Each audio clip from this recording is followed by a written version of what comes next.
The star of 2001, A Space Odyssey, discusses the iconic film 50 years later. I have met a number of astronauts who have told me that, as young people, the inspiration from 2001 resulted in their becoming astronauts.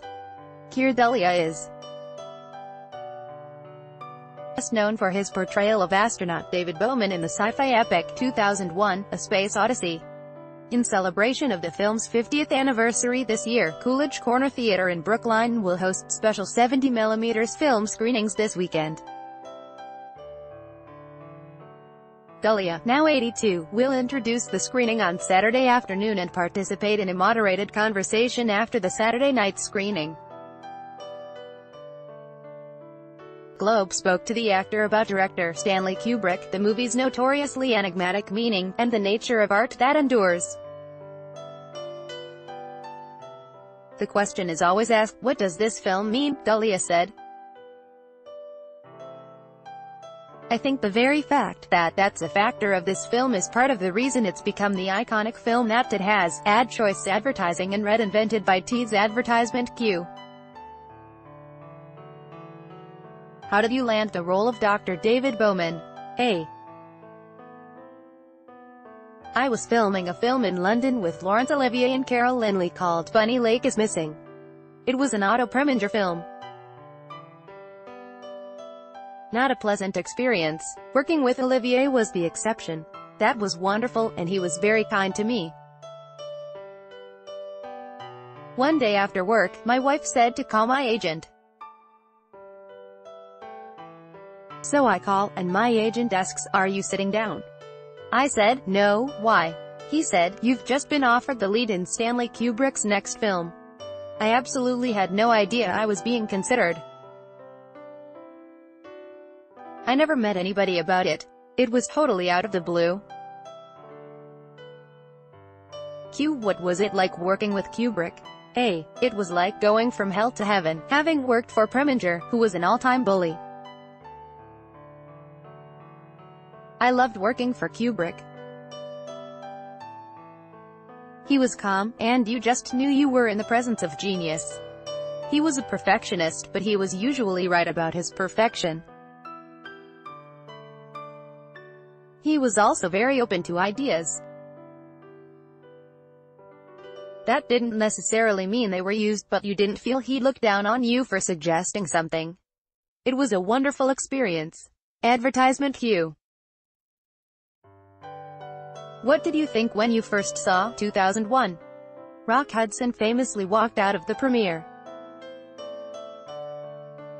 A. The second premiere was in New York.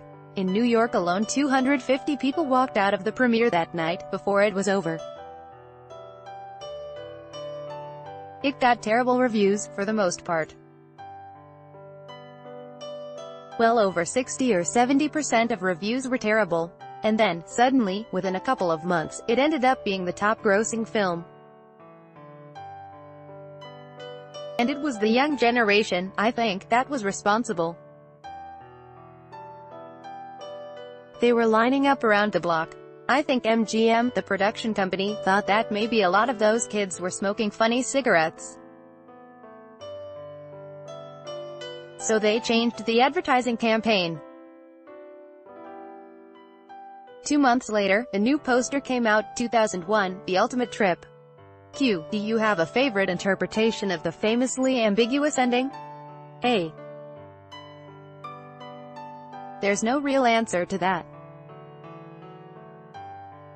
One of the best answers, which Stanley gave and I've always liked: how do you describe Beethoven's Fifth Symphony in words? It's a completely subjective experience. And the perfect example of that is Johann Strauss' I Eyes, the Blue Danube, used in the film when the space vehicle is about to land in the space station. Someone who has never seen 2001 probably thinks of Vienna. But a lot of people who have seen 2001 will think of space. Who is correct? They're both correct. 2001, in a way, is a visual symphony. There are many possibilities. There was a nun at one of the premieres who said it was one of the most religious experiences of her life. Atheists equally tout it as an extraordinary film. Who's right? They're probably both right. Advertisement cue. Do you have a favorite scene in the movie? A. My favorite part of the film is the Dawn of Man sequence.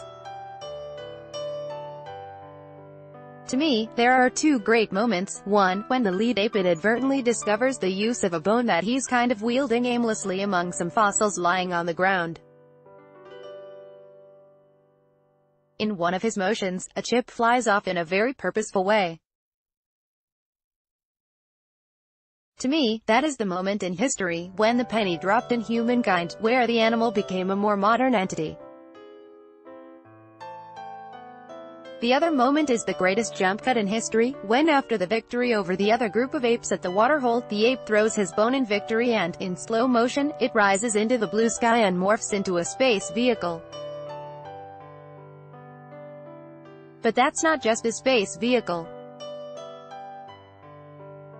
The intention, it's in the book, is that the space vehicle is a nuclear weapon, in constant orbit around the Earth. So you have the first weapon invented by the apes morphing into the most recent weapon. It's a favorite moment of mine. QTHI's movie has inspired so many over the years: scientists, science fiction lovers, casual moviegoers. I have met a number of astronauts who have told me that, as young people, the inspiration from 2001 resulted in their becoming astronauts. It's a film unique in the fact that there isn't 1 foot of the film that was a result of computer-generated special effects. Everything you see in the film was a physical entity that was photographed. It's remarkable. And I think because it's become an iconic film, and because it's lasted so long, it gets explained too much. Every generation brings its persona to the experience, just as every individual does. The film was made during the Cold War. 25 years later, the Cold War ends, and people will see other things in the film. It remains the constant, open possibility of all things. This interview has been edited and condensed by Taboola. Sponsored links, promoted links. You may like Throne, free online game if you're over 30 and own a computer. This game is a must-have. Throne, free online game under Vikings. Free online game. Play this for 1 minute and see why everyone is addicted. Vikings, free online game under Babel. Language expert shares the secret to learning a language in 20 minutes at Babel. Undo family-minded. Most family-friendly dog breeds. Family-minded. Undo comedy trash. 35 watches. No one can afford comedy trash and fashionable. 10 great dresses for formal event. Fashionable. Undo.